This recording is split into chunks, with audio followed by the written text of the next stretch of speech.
Today, I just wanted to give you a few suggestions whose work could really help you in your self-awakening journey. It doesn't matter if you are in a twin flame connection or you are just interested in a Kundalini awakening or just self-development in a general. As I have expressed it last month, I'm going to be on a break because after my very last self-integration, I became really exhausted. And I really want to do another integration. I'm going to start it very soon, and that is going to be my main focus. So as soon as I see something new or new ways of seeing relationships and reality, I'm going to share it with you, but that's going to be at the very end of this month or maybe just next month. So a very important thing you have to understand that most of the traumas are coming from childhood. So basically you really have to focus on attachments, attachment wounds, and traumas.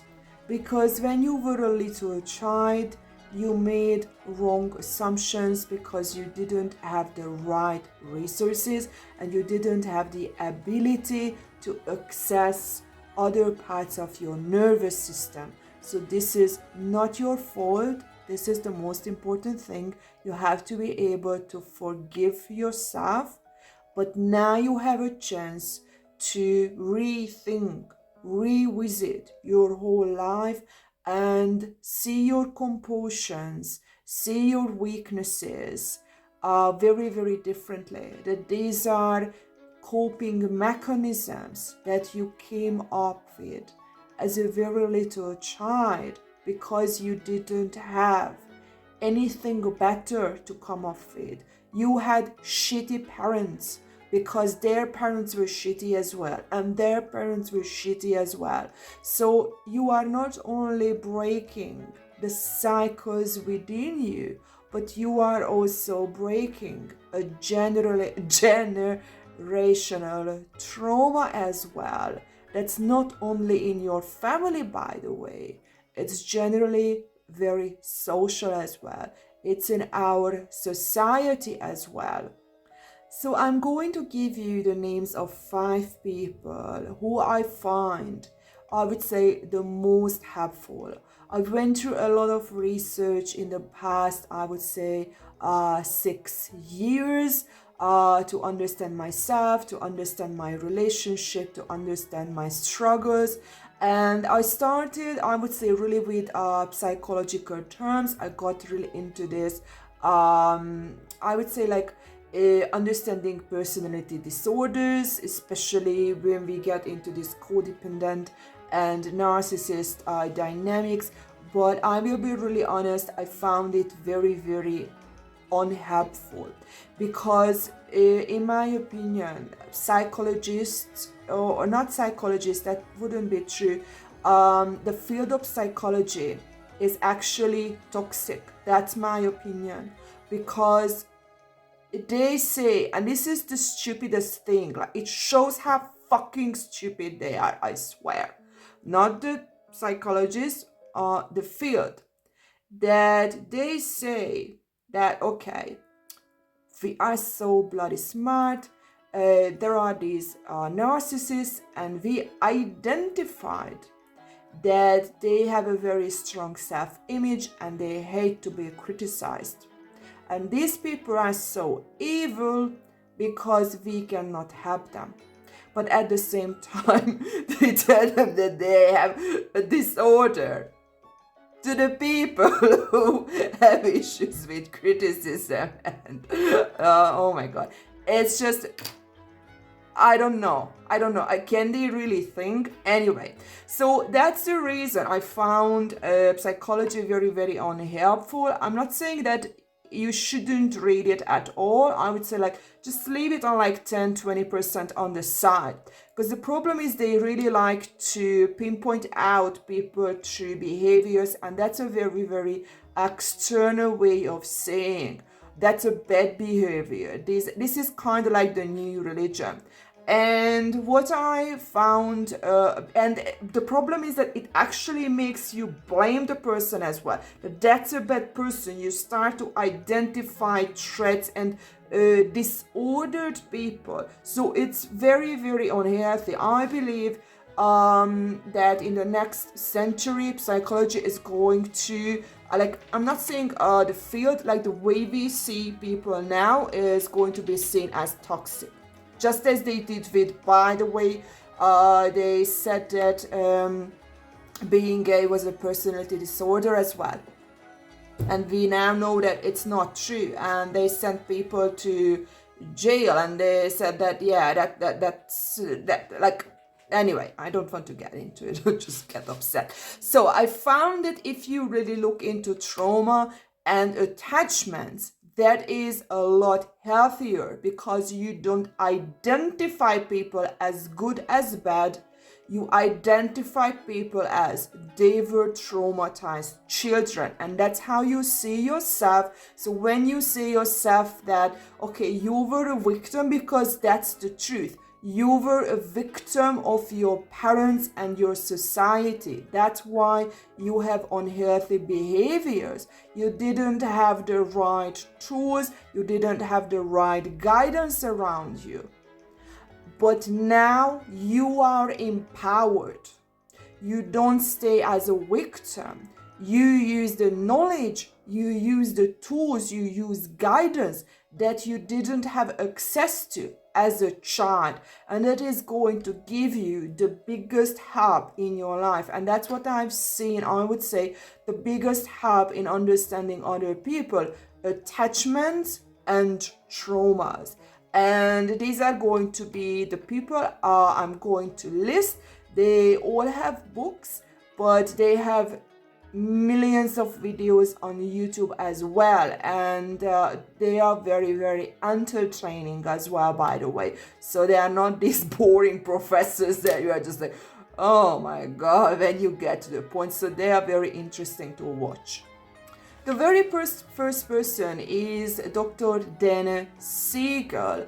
He talks a lot about attachment. He specializes on childhood development and interpersonal neurobiology. I absolutely love his courses and his lectures, and even the way he talks. And I will just really invite you to watch these people to talk, and you will kind of feel how warm you feel, how understood you feel. And then watch a video from Jordan Peterson, who is a psychologist, and you will feel like this: oh my god, I'm attacked.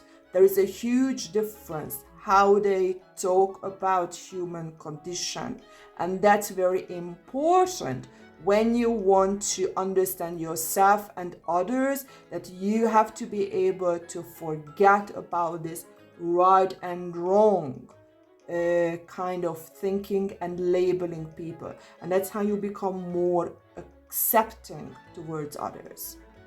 The second person is going to be a Dutch-American author.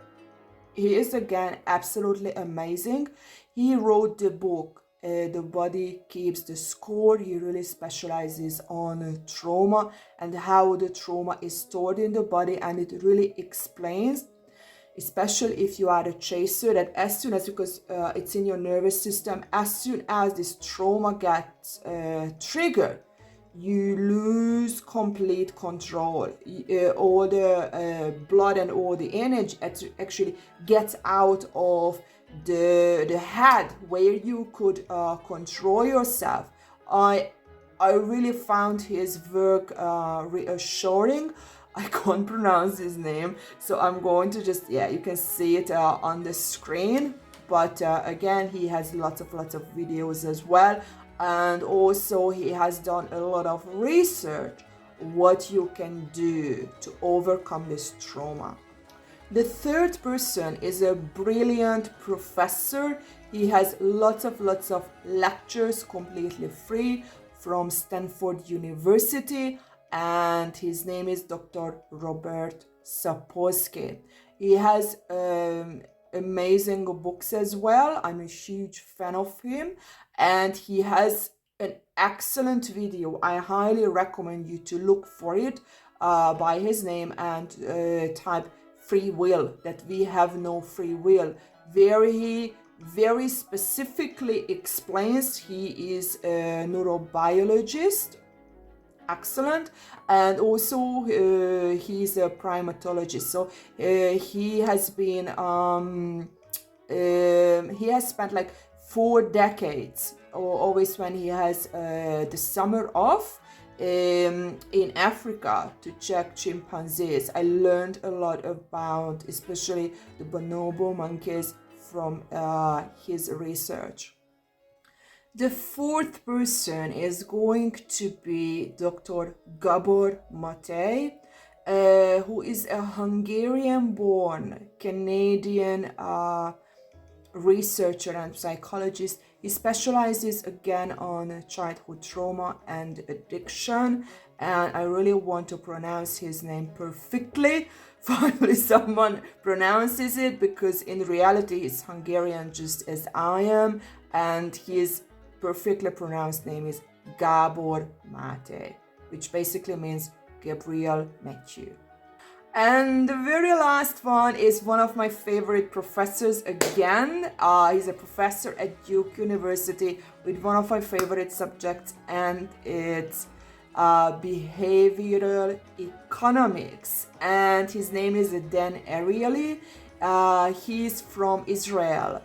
He's an Israeli-American professor, and his delivery style is so entertaining, and his research is just I would say so helpful, because they do research on thousands of people paid by the university, and they go into lots of different topics. So from work, how you feel, why people lie, how you can be tricked.